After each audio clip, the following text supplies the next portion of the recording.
नमस्कार, आप देख रहे हैं मानवाधिकार न्यूज और मैं हूं आपके साथ सीमा नामदेव। बढ़ते हैं खास खबरों की ओर। बहराइच मेडिकल कॉलेज के बगल में बने प्राइवेट अस्पताल में उस समय हंगामा मच गया जब यहां एडमिट एक मासूम की पैसे के अभाव में इलाज नहीं हुआ और उसकी मौत हो गई। मासूम की मौत के बाद परिजनों ने अस्पताल में हंगामा करते हुए तोड़फोड़ शुरू कर दिया।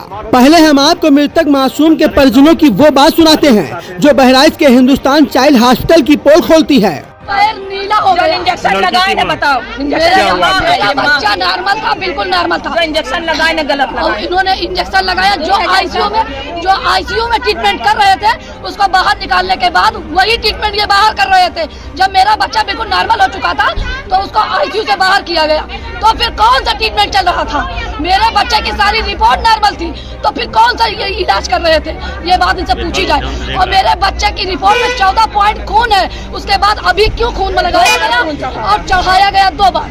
और सारी रिपोर्ट में मेरे बच्चे के 14 पॉइंट खून है। दरअसल बहराइच में मौजूद मेडिकल कॉलेज के बगल में हिंदुस्तान चाइल्ड हॉस्पिटल है जहां पर इलाज के दौरान हुई बच्चे की मौत के बाद परिजनों के द्वारा आरोप लगाते हुए बताया गया कि उनका बच्चा यहां करीब 15 दिनों से एडमिट है जो एकदम से ठीक हो चुका था। जिसके बाद हम लोगों के द्वारा डॉक्टरों से कहा गया था कि हमारे बच्चे को छुट्टी दे दीजिए, हमें यहाँ से जाने दीजिए। लेकिन डॉक्टरों के द्वारा पैसा बनाने के लिए अचानक से बच्चे में खून की कमी को बता दिया गया। हमारे बच्चे के रिपोर्ट में 14% खून है, जिसके बाद भी डॉक्टरों के द्वारा 2 बार बच्चे को खून चढ़ाया गया। मृत बच्चे के परिजनों के द्वारा हिंदुस्तान चाइल्ड हॉस्पिटल के संचालक डॉक्टर गयास पर आरोप लगाते हुए बताया गया कि 4 दिन पहले रोशन नाम का लड़का उन्हें धमकी दिया था कि उनके बच्चे को कोई गलत इंजेक्शन लगा देगा तो क्या कोई कुछ कर पाएगा। आज वही हुआ।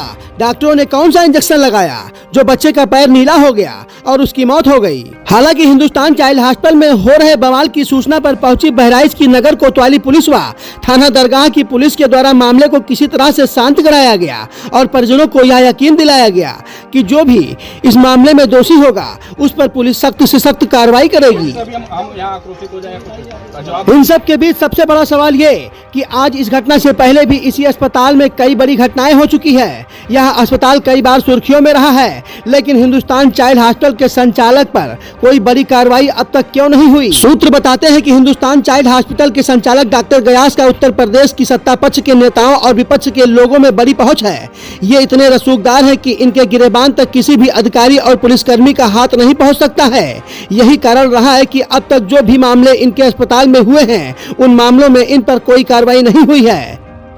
हालांकि देखने वाली बात अब यह होगी कि आज जो घटना हुई है जिसमें परिजनों के द्वारा पुलिस को प्रार्थना पत्र देकर न्याय की गुहार लगाई गई है, उसमें जिले के अधिकारियों और पुलिस विभाग के लोगों के द्वारा क्या कार्रवाई किया जाएगा।